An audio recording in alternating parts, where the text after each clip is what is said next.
Welcome to Conversations with Healers, a podcast and video interview series that features intimate, soulful, and cozy conversations with self-healers and healers. Healer to healer, we dive into all aspects of self-healing and healing and being and becoming a healer. I am Damla. I am a healer and the host of this podcast, and I can't wait for you to listen to this conversation.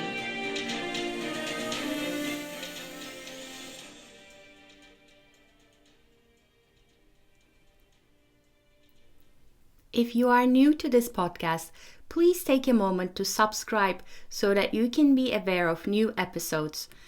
I also invite you to visit adropofom.com, adropofom.com, where I share a lot of free resources for self-healing and healing, and you can take a free quiz to find out what your energetic wounds are and how they may show up in your life. Discovering what your wounds are is the first step in healing them. I hope you enjoy this episode. There is one more thing I would like to share with you before you listen to this episode. I created a wonderful container to help you heal your energetic wounds and activate the infinite light and potential of your inner children. It is a crystal energy healing membership called Chakra Bliss Vault. Every month, you will receive 3 new crystal healing sessions. Plus, you'll immediately have access to my entire energy healing recording library when you sign up. The membership is really affordable and will continue to be so.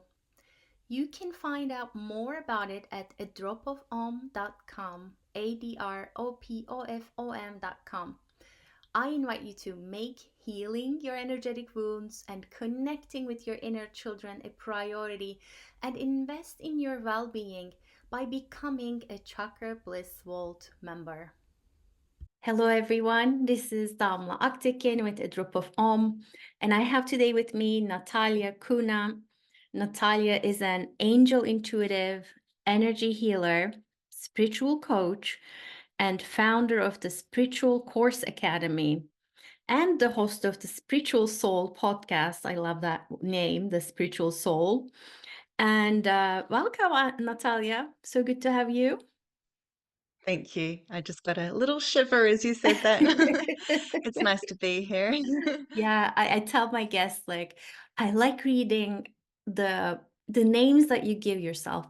It's like your different sides being activated as I read them, like almost like Yes. honoring them. So Thank you. I really felt it. beautiful. I'd love to start with your story. What led you to doing what you do here? I'm fascinated by unique healer stories. So whatever wants to come through today, tell us about what brought you here. Thank you. I think I was thinking about it just before, and I thought, where does it all start? Probably before the womb, but uh, I think for me, what really activated some kind of spark of light and consciousness was when an angel appeared in my room when I was 8 years old. And it's not that I was suddenly like, oh, I'm going to be a light worker and this is what I'm going to do in my life. It wasn't like that at all. It was more from an event of that I was worried about my dad. There'd been this party, and anyway, I'll just fast forward the story. But he was driving a drunk person home, and I just was so worried. I thought he would die in an accident or something like that. And this angel appeared in my room, and it was just, I remember it so vividly, just all these colors and all this light. And the biggest thing that I got from it outside of that was this feeling of comfort and security and safety, like everything's okay. And I think from that experience, whatever happened from henceforth with angels, I knew straight away it was to be trusted, that it was safe, and it really gave me that sense. And then that now, fast forward to now, I think that clients can feel that in sessions as well, just naturally, just working with the angels and maybe just the way I work as well. So I think that really sparked something. And then, I had various spiritual experiences as you do in your teen years and early adulthood. Uh, and I think what really got me to doing this work was it's like you always know you have something within you, even though life shows you everything the opposite. So you feel like you are so much more, and yet all you ever see around you is, being disliked or attacked or just that life is hard and people are mean and that you go through all these hurtful experiences or whatever it is because it's different for everybody. Then, but somehow that life is so much more and always had that knowing. I remember even in my uni years I remember this specific day of walking through the city and feeling like I was in some kind of altered state of consciousness without knowing what it was, just out of nowhere. And I feel like I really felt the sense of there's another reality that's truer than this, and our normal reality is not the true one. And I remember that it has been this random, profound experience, and that always stuck with me. And I guess I was a bit romantic about life.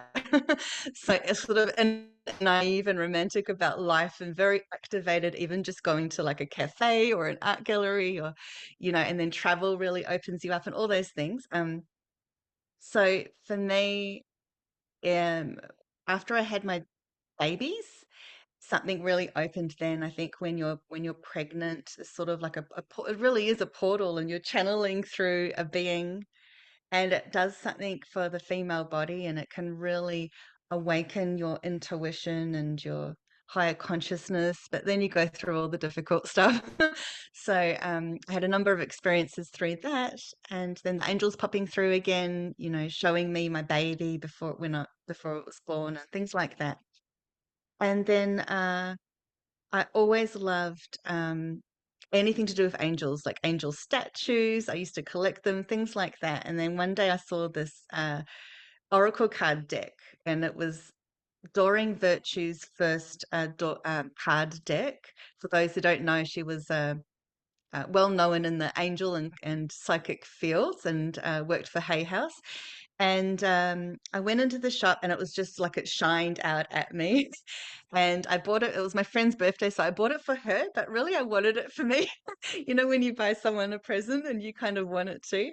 So eventually I did get my own deck, but that sort of started something, and things that I don't even remember, but friends from that time will tell me now that I always used to do these readings with these cards, and I don't even remember remember that. And that was before I had kids, actually. Um, so then eventually I found out about the Angel Intuitive event where you can learn. That was through Doreen Virtue at the time, through Hay House. And I so wanted to go. It was just, you're going to learn all about how to work with angels and cards and all that stuff. And that was just like walking into Atlantis, is how I would describe it. I had never been to a big event where there were so many spiritual people, and I was always looking for it because I always felt like I didn't belong anywhere, and that I felt like no one's like me. So many of us feel different. And then when I went there, I was just surrounded by it, and it was so amazing to me. And I learnt so much just from that whole experience, good and bad, because I think that when you awaken as a healer, a light worker, an intuitive, whatever work that you're doing, and whatever sort of natural gifts that you have, it your light turns on, and then you go through a whole host of stuff. So I went through some more difficult situations with energy and things like that, and then some amazing ones. And then from there, I just one day thought, I want to do this. Actually, it was my husband that said, because he would, yeah, I wasn't really reading for anybody, just maybe a one-on-one friend, very casually. And then one day it was my daughter's birthday. She was 2. And we had all these people over, and I'm not good in crowds. I don't, I'm more of a hider, more of a wallflower. And he said, why don't you do a reading for everyone or like a group of the girls or whatever it was. And I absolutely freaked out. No, what do you mean? I can't do that.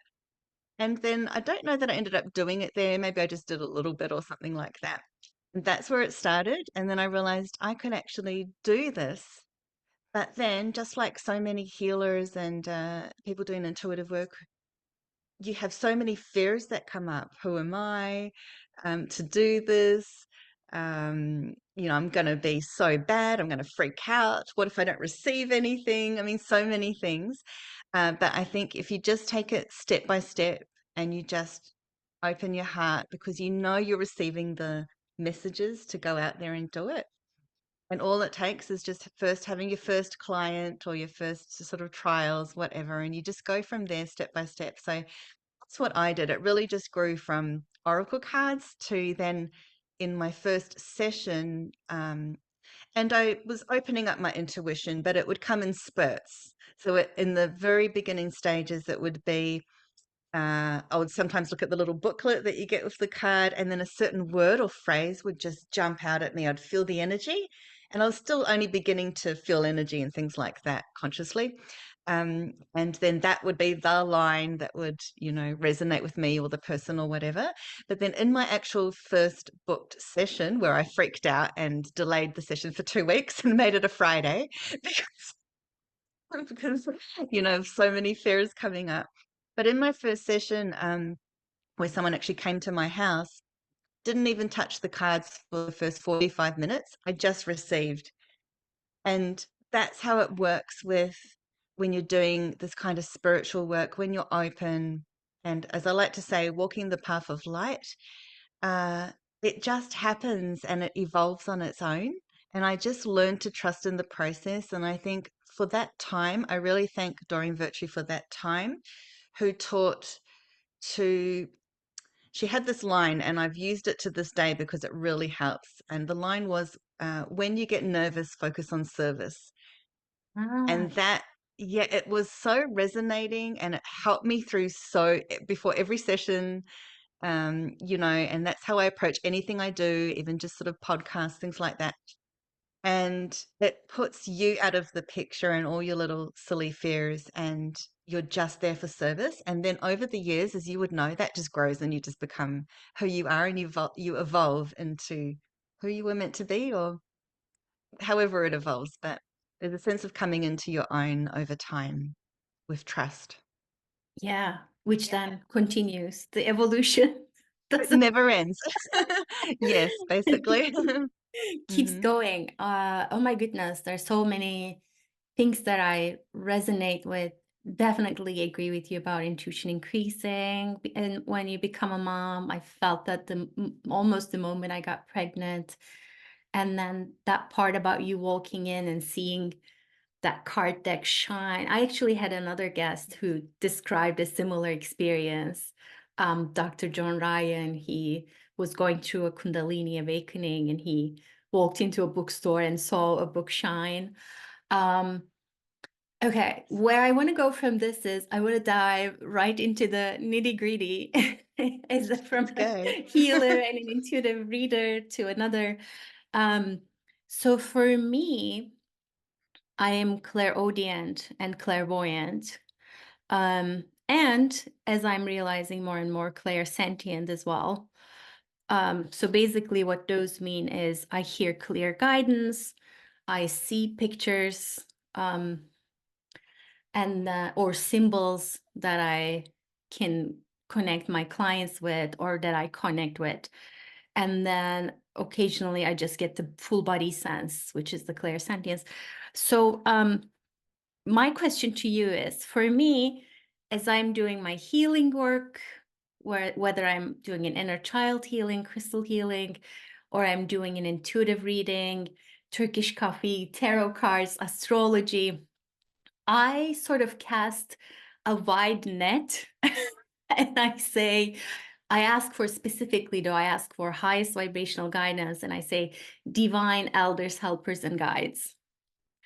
And angels are always included in that, and I know that. But I mean, I don't specifically, occasionally I might, but as I said, my net is cast a little wider.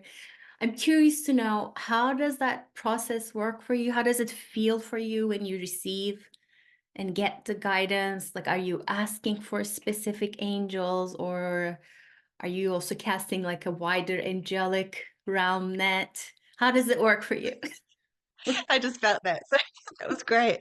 Um, I love that you said you cast a wide, expansive net because what I've learned and what I've evolved into over the years is an understanding of, as I think you would exactly know what I mean, energy expansion.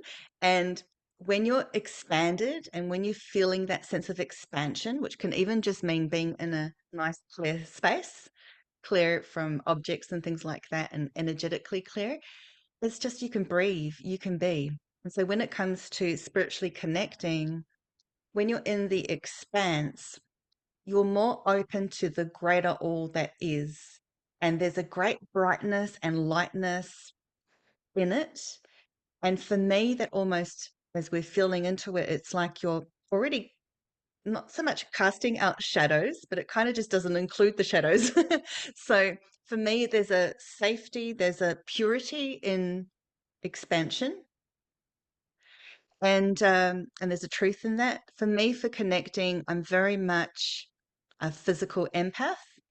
Um, so very empathic on a physical level, and also clairsentient and voyant and audient, and most of them. Um, and at the beginning, it was just actually, I think maybe even so, clairvoyance and clairaudience probably the strongest. And I remember at the beginning too, you suddenly, as you would know too, receive symbols, and that becomes a thing. You suddenly, even with mediumship too, because mediumship has been a part of it as well, receive symbols, and then those symbols become this kind of invisible book of knowledge that you have in it, and it expands over time. And also, some of the symbols can expand on their own. So, for example, you might have so one of my symbols is a baby blue, and initially that represented, oh, the person's like a blue balloon or anything to do with blue with a baby. And I thought, for me, initially that was, oh, it's going to be a boy, or this baby that we're referring to as a boy, or the spirit baby. And then it had another meaning, which was depression, like postnatal depression, blues, baby blues. And so I go, okay, every time I get a new symbol or an extended sort of part two, different version of a symbol, it just all becomes part of that library. And then the next time you can refer back to it, and then you'll know it will it either means this or that, or I really feel it means this one. It's the baby or whatever it is. So there's a bunch of those. And then with the clairaudience, I think at the beginning it was more you receiving words, phrases. And for people sort of who haven't experienced that, it's not like you get full sentences, but you can sometimes when you're just naturally channeling through information and it really flows. So it's more like you get a phrase or a symbol with a line or word. It's just things like that. And I think it's different for each person as well. And then I just receive through feeling, so very naturally. So in my sessions, most people who book a session with me will book the 1.5 hour session, which includes both the intuitive reading and the energy work. And it's really interesting. I actually love that they do that because it works so hand in hand together, which I'm sure you felt as well through your work. And you need the extra time to really go there.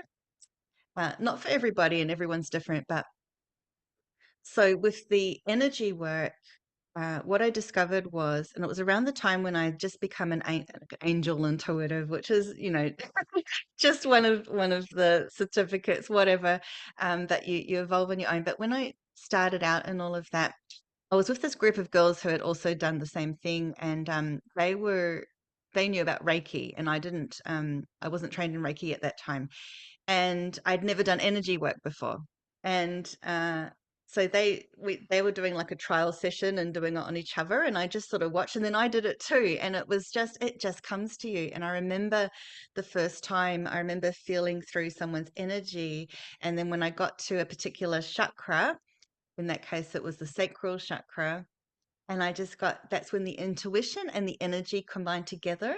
And so through feeling that energy, I then received, you're holding a secret in your sacral chakra. And she burst out crying. Um, and it was connected to a personal issue.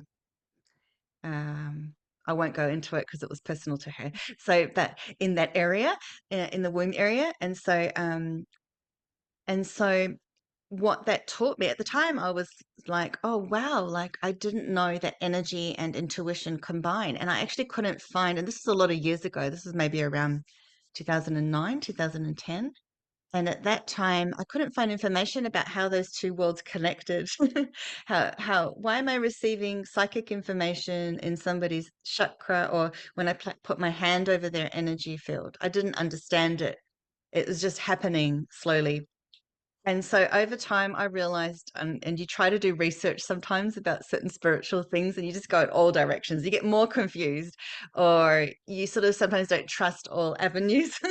And so what I learned over the years was just to trust in myself, and that a lot of the time I receive the guidance and the information. And if it's not straight away or in the next few weeks or months, then in a few years' time when it's right, then it comes.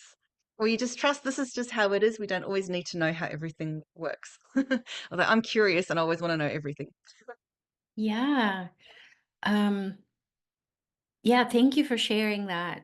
That has been my experience almost from the start, the intuition and the energy work going together. Because I didn't really, being the Aquarius that I am, I didn't really follow a set of rules.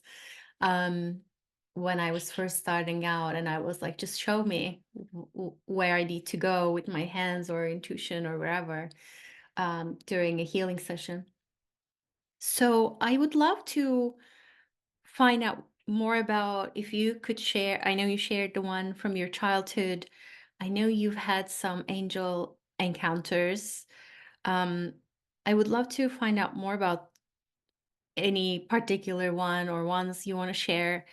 And then about, like, how do they play into your work? Like, how do you connect with them? Mm. So with the angels, and I think because I had that early experience and it built through and then did the angel intuitive, I feel a natural connection to the angels myself personally. And I think different people are different. They might connect to different things or just not have that, or just be curious and really would love that. And so for me, also feeling like an earth angel uh, in my work, when I prepare for a client, I go through a whole thing that I do, apart from clearing all my energy, my chakras, and so on. And then I kind of like, before we did this today, you had a little intention that you said or read out. And I have something like that that I do before a session. And I basically just ask for all my psychic receptors to be open. And I do a prayer, bring in the angels and the guides. And I sort of switch everything on and ask for blessings for all concerned and all that kind of thing. And I had written it and revised it over time. And now it's almost like I just step into the energy as soon as I read it. And then I move in, and then I start to feel that angelic presence as I'm getting ready for a client. It becomes more natural over time. And for some, it might not feel that, and that's okay. Just know with angels, even if you don't feel it or you don't have to see it, it's just ask for them and they'll be there like straight away. Um, so in a session, so it's not like the whole thing, oh, the angels are saying this and the angels, I don't really do that. It's more, I just do the sessions, say what comes through. And sometimes it will be like, I really feel the angels are around right now, or the angels are wanting to send an extra energy, or the angels are bringing through a certain feeling of this or that, or whatever it is. So it's just really interweaves through my intuition and energy naturally. I feel. And I also go through the main archangels pre-session and I ask which ones want to come through for the client. And so I go through my little list and then I'll feel. And for me, it's mostly I'll feel unless I get clairvoyance as well. Again, they work hand in hand. So it might be Archangel Michael's coming in really strong. And then I might get extra messages. So, for example, Archangel Michael is coming through, and then I feel it's bold, underlined, like, and really, it might be a theme like protection or something else, whatever it is. And they're just snippets of information to get started. Or Archangel Gabriel will often come through connected with the throat chakra. And for me, being physically empathic, when I'm doing a session with a person, it's like I feel their energy on me. So kind of like just naturally channel their energy and feel it on me. Or I can do it separate. So either way. So Gabrielle is connected to communication, and so it's totally makes sense that it's the throat chakra, and that's what they. So it's like they come through to support that person for that particular area or for whatever it is they need at that time. And then sometimes they'll make their presence known again during the clearing part. So in a session, I generally will do the clearing and healing towards the end of the session if we're doing intuitive work as well, unless something pops up organically. Um, and so, yeah, have I answered everything? I think maybe I've missed something. I can't remember the rest of your question. Yeah, I was talking about your angel encounters. Oh, yeah, right. Like, can you Mm-hmm. describe even at that, you said, I think 8-year-old, like, what did it look like to you? And then, Yeah, with so that one was actually seeing with my physical eyes. And I've thought about it since I got shivers. If someone were to ask me, how do you know that angels are real? That's the first one. The first one is I know 110% because I wasn't dreaming anything like that. It was a very real, palpable experience. I was lying in bed and it was at the foot of my bed. And it was just this grand presence of all this light. And how I remember it is all these sort of like rainbow colors and bright light. And it was a feminine type energy feeling. And just was a presence. There was no voice, no words, just a presence, just an energy. And I just felt, because I was so scared about and worried about my dad, I just felt instant comfort and instantly knew everything's going to be okay. It's going to be okay, which is what happened afterwards. So that is an example of actually seeing with my eyes. I'm just trying to think. I don't think I've seen an angel with my actual eyes since then. So after that, I had an experience when I was in my 20s. And at the time, I grew up in New Zealand, but I live in Australia for the last 20 plus years. And at the time, I was in Auckland, New Zealand, and I was near a uni and it was nighttime, not really an ideal kind of time to be walking as a female at night, sort of in around the city streets, that kind of thing, in a more reclusive area where there was a cemetery on one side where I was, a cemetery across the road, and it was the intersection of a really famous road which is known for a lot of night activity, which you might not want to be involved in, just all this stuff. And I was waiting to catch a bus. I was walking to the bus stop. And as I was walking, all of a sudden, a voice came into my head, like a loving, trusting, but very firm, like assertive, trusting, masculine voice. It came in like this at an angle, and it said, "A man's going to pull up in this car." Literally told me exactly. This was sentences, actually, this one, and try to coerce you into the car. Um, and within 10 seconds, that's exactly what happened. So a guy pulls up and he's frantic.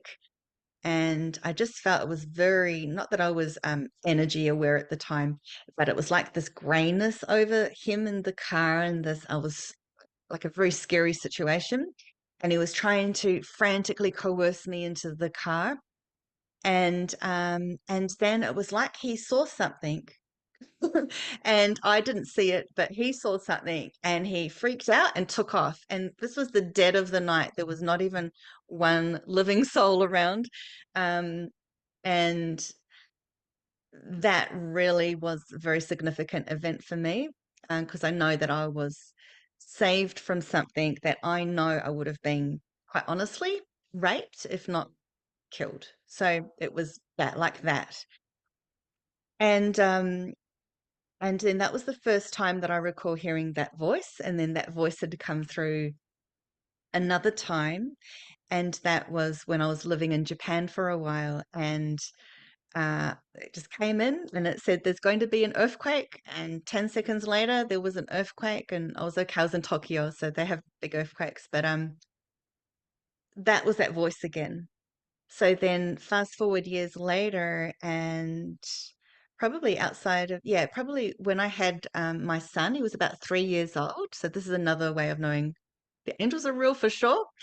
Uh, and, little kids, they see and sense spirits, all that stuff, as many of us know. And so my son was like that, quite open.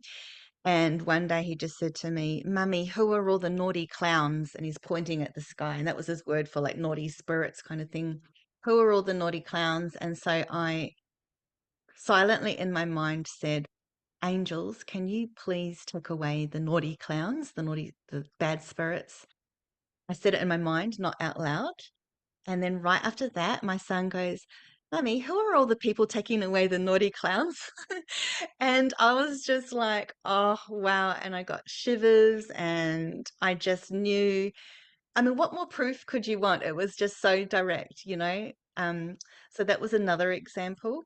So then after that, I did learn how to work with the angels more to clear away negative energy of all kinds, including that kind.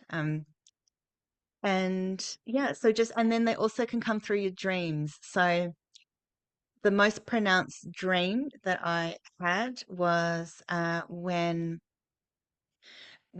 night I was lying down. I was about 29, and uh, actually I was sorry, no, actually this was a waking vision. So I was awake. It was about 6 o'clock in the morning, and I was definitely awake, not a dream. So I'll go to the dreams next. And I literally had a vision and saw. So yeah, I forgot. I've actually seen angels twice. I saw angels handing me a baby, giving me a baby. I was not pregnant. Handing. I was actually pregnant. I'm mucking up my story.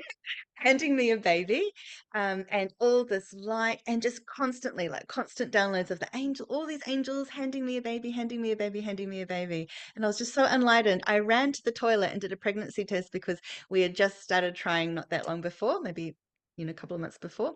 And it was positive. So that's how I found out I was pregnant with my first child. So that was a really amazing experience. And then I've just had several dreams over the years, such as an angel and all this bright light. It's always just such bright light. And another one of angels, kind of when I was going through a bit of a rocky period, they came and they showed me their hands as I walked down a cliff to show me I would be guided, and handed me a torch to show that they were lighting the way. And actually, it feels almost quite emotional thinking back. They were showing me how they were supporting me and lighting my way, and that I was guided and not alone at that time. Uh, so yeah, a bunch of dreams. So that's also a way, and I think to really trust in those experiences. People do have feelings, they do have dreams and sensations, or feel a positive presence, and just know that your angels are around you. We've all got guardian angels, and that they're here for us, and all we need to do is ask. And the other way that they come through is through signs and synchronicities, which has really been opening up for so many people in the last decade. As we all know, seeing those numbers everywhere, and through synchronistic events, but especially with the angel numbers, that's one way to call them. We don't have to call them angel numbers. They're number patterns, numerology, whatever you want to call them. But I think that they are connected to the higher realms, and the angels are a part of that. And that is one way that they can use to deliver us signs and messages, and feathers. So yeah, I had a lot of angel feather experiences as well, where these feathers will land on your path and you can ask for them. And you can, and that's another way of sort of seeking proof that angels are real, or your guides, is by asking, can you please show me a sign in the form of a feather? And for me, especially a white feather, that's very sort of angelic, but it doesn't need to be. It's whatever it is to you.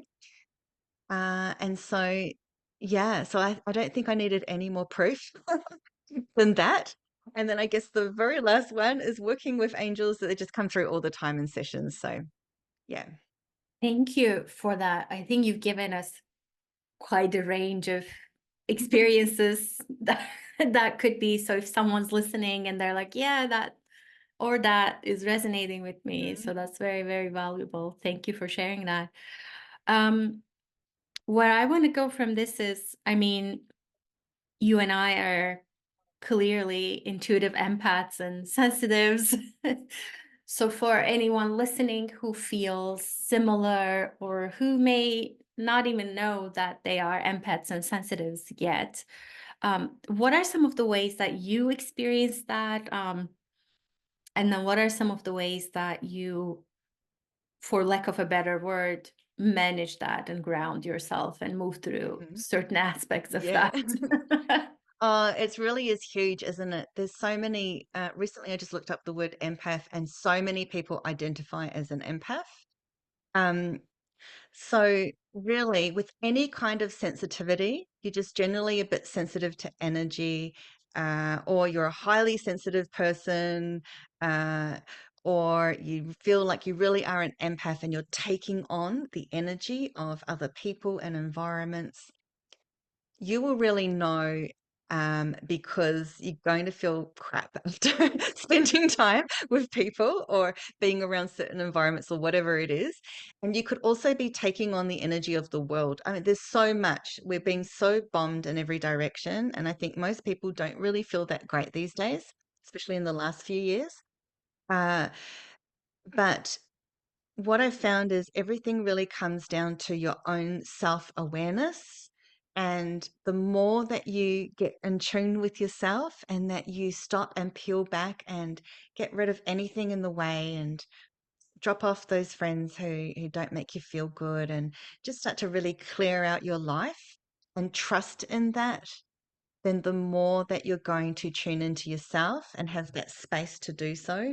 Even just sitting on the couch and just being is just, like, I love doing that. In fact, I did that this morning. I was just having whatever morning, and there's my son and then my daughter and then my husband and the cat. And I'm feeling the cat's energy. I'm like, not now, not today. I'm about to do a podcast episode. Why do I have to feel your energy now? um, and and then I just sat down and I was like, oh, like, it was just like that best feeling in the world. Um, so with empathy specifically, there's a lot of taking on of the energy. And that's where, when you are sitting down and do give yourself that time, even if it's just 5 minutes, sometimes 5 minutes is just all you need.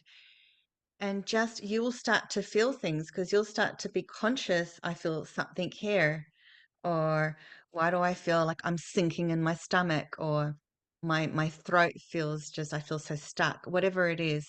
And just tune into it, just drop into it and just feel into it, because so many of us, apart from, we have all these distractions. Some of us want to be distracted because we don't want to go there. We don't want to look into our stuff. We don't want to, like, we know whatever it is, problem in a relationship, or whatever it is that's been coming up, or your childhood stuff, and it comes up and it comes up and it comes up, as you would know, and it compacts. And then before you know it, you just, oh, you can't move. You're like, you're stuck. You feel so heavy. Everything's irritating you. And then if you ignore that even more, that's when you start to get sick. And you just, whatever it is, you can't go to work, you get headaches, or you have an accident, like, there's so many things. So with the empathy, it's just the awareness, and then doing the energy work and the intuitive work on yourself. And don't be afraid of that. Even if you feel like you're not intuitive or you don't know what to do, don't freak out and think, I don't know how to do it, because that will block you straight away. Just sit and be and just allow it to come, and don't force it. And you'll get a feeling, like everybody can do this. You'll get a feeling like, oh, my husband's in my throat area, whatever it is, or just a random thought and go with it. And do learn how to clear your energy, just speaking to anyone out there who might be listening, and get on top of that energy management. So what I do is I do clear my energy, my chakras. I'm way more grounded these days. I don't really need to that often do grounding techniques because I just feel I'm more naturally grounded than 10 years ago. But I do still have to sometimes. So a bit of both. And I think when you've been doing this work for a while, you can kind of bypass certain things and and you sort of do things in a different way. But raising my vibration, I have my own energy way of doing that. And it's just through intention and light and energy. And it doesn't have to be that long unless you're feeling really bad. Then that's a whole other story. Um, yeah. Yeah, thank you. Thank you for sharing that. As I was listening to you, I was just feeling into this. And I think for me, funnily enough, a client relationship is very clear. And I always ask, like, just tell me what I need to know right now to be able to be of service in this moment. And I'm pretty good with, like, at the end of it, I often don't remember what I said or what I've done. It's like a very clear, like, I get activated, da da da da da. The person is usually very open to it, and it's, done and dusted, beautiful. Um, where I run into some issues is, I mean, the channel is open, right? Once you open the channel, it's open. And then, like you say, for me, it's going into those situations, whether it's family, friends, or even sometimes even like spiritual groups. I'm like, oh, I can feel all the stuff. Like Hmm. all the unsaid stuff that needs to be said, all the tension in the air, all the resentment. And that to me is hard because they're not looking for that information. And I need to find a way to be with it without judgment and blurting it out or, adding my own expectations into the situation.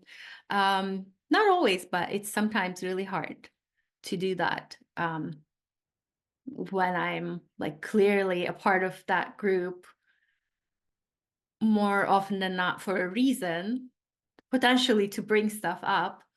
But yeah, I mean, it's a learning or evolving thing where sometimes I feel, and I always check in. I never share something without being prompted. Um, but in certain places, I might be like this is icky, or I might check in with a friend, like, how are you feeling? I'm not getting a lot of good vibes from you, or things like that. Um, so it's definitely, and I agree with you, it's definitely a function of, for me, feeling resourced myself. I don't necessarily call it being grounded, but in terms of like, if I had been, I don't know, if it had been like a very busy week, and then maybe I didn't sleep or whatever is going on, maybe I have PMS, I know that my defenses or um, will be different, and my pores might be more open, if you will. So you adjust your schedule according to that a little bit. Hmm. And then and sometimes you don't, and then sometimes it hits you and then you deal with it. It hits you and activates whatever it needs to activate in you, and you roll with it and you do your own healing or reach out to other healers. So what I would love to know is, you talked about this a little bit in terms of trusting in yourself as a healer, knowing your gifts. I think for me, that has been more and more grounded recently as I realized what my work is about. I realized my work is about love, whether I'm doing an intuitive reading, whether I'm doing an inner child healing, or whether I'm teaching an online course, or whether this podcast, it's doesn't matter, or I'm writing, sharing something. It's all about love. once I figured it out, everything became a lot more clear and very much open. What would you say to someone, though, from your perspective? Like, what did it take for you to trust your intuitive gifts and healing gifts in that way? Yeah, I think it takes time because I wasn't very confident already. And the confident people will just go out there and just do it. And I think with a lot of sensitive people, they lack confidence because of past blows from lifetime, but also they're just sensitive. So really just taking it step by step, and you do one bit. The angels once showed me an image, and it really applies to so many things. And the image was of a stepping stone, like in a pond, and it's this lovely just space, this nice stone space, and that the light shines on the first platform, the first step. And so just to take that plunge, go the first step, because we don't always know everything. It's not like you wake up and go, in 2029, I'm going to be on a stage with Oprah. It maybe for some, they might have a random thing like that, but it's just you just do one little thing. So it's whatever it is. It's do your like create a website, practice a session with somebody, whatever it is. And then once you're on that step and you kind of grounded in that, the next one will show. And there's this kind of gap in between each step. And in the gap, people can sometimes go into fear mode because they're like, it's like, what if someone, invited them to be on a podcast episode and that completely freaked them out. And then they had all these, all these throat chakra stuff comes up. So in the whole time, it's just take one step at a time, be self-aware, and then work on whatever's coming up at that time. So if, for example, for that example, that fear is coming up through the voice and you start getting a sore throat or you feel blocked there, then work on why is that? And, what from my past or recent times is coming up? What do I need to work through and clear? And then it's just step by step. And that might be a recurring issue. You might find that it would be years, if not a lifetime of throat stuff coming up. But you've cleared that next level and then like an onion layer. And then you just trust and go ahead again and, asking for signs, asking for guidance, and just do it. I think that sometimes I'll get emails from people and they'll be like, I've thought about, I'd really like to do this, but, blah, blah, blah. Or you talk to people and I really just want to say at this point, because I've been there, I delayed, I distracted for years and years and years and years and months and weeks. And I just don't do it anymore. I'm just like, if it's coming through and I feel I want to do this, I'll take action. Sometimes it's not now. You feel like now it's not the right time. That's fine, but I'll do it. So do first and think later. And I even give, for example, my daughter that advice because I used to, even when I was sort of a teenager or in my 20s, I was scared to even make a phone call for something. Like if I had to call a company about something, I would panic. Like that's how bad it was. And then I actually even trained myself at that time, just do it, think later. And so I still do that to this day if I have to do something like that. Um, and just give yourself the space and the time, but at the same time, don't use that to delay and put off because I think a lot of people do that. And don't think that you have to have all these certifications. It's another thing that I see a lot. It's like, so long as I keep studying, I'll never have to actually do it, or I'm not good enough. So therefore, I need 50 certifications. And this whole time doing this work for over a decade, never once has somebody asked to see a certificate or what are your qualifications? Nobody cares. They just want to know that you're genuine and you're good and you're doing the work. And I had my angel intuitive certificate, like in the frame, which is special for me. Like for me, it had a lot of meaning because it was an important time in my life anyway. But I didn't need to like flash it around, go, see, look at this. It can prove that I can do something. It's just let go of all of that. I also see a lot of people doing learning a healing modality such as Reiki, and they'd really like to practice it, but they don't. They have so many fears coming up, and they're not. Um, going that next step, and they're really, really blocked. So they've gone ahead and learned it. They've done all the levels, and they just freak out. They absolutely freak out, and they sit at home. And for some, it might be, for example, like a mum who maybe doesn't work or does a part-time job or something, and it's always on their mind, and I'm sure there's lots of people out there where you've got a thing like this. It might not be a healing modality. It could be, learning to read cards, whatever it is, crystal healing. And you just don't take that first step, or you get lost in the first step and don't plunge forward. So really believe and trust in yourself. If you feel this is what I want to do, you don't have to have all the answers now. Just take the first step. But really what it comes down to. Absolutely. I love that image of walking one step at a time. Like as you walk, the way appears. Certainly. I would add to that actually another tip, which is I had one of my guests was Dr. Dawson Church, and he collects a lot of research around meditation. And there was this one study that he talked about, which is regular meditation increases your intuition on all the levels that we talked about. And I do believe strongly that yes, there was motherhood. Yes, I mean I know now that I'm an empath and an intuitive and a sensitive, but I didn't know it then. Back when I started crystal healing, I do believe my regular crystal healing, which was, if you think about it, I would just lay down and be with my crystals. And actually, I would often see lights. I would see a green light and a blue light. And now that we're talking about this, I'm like, yeah, that rings true with the angelic presences. Um, but there was that I would keep coming back to it and back to it with the crystal healing.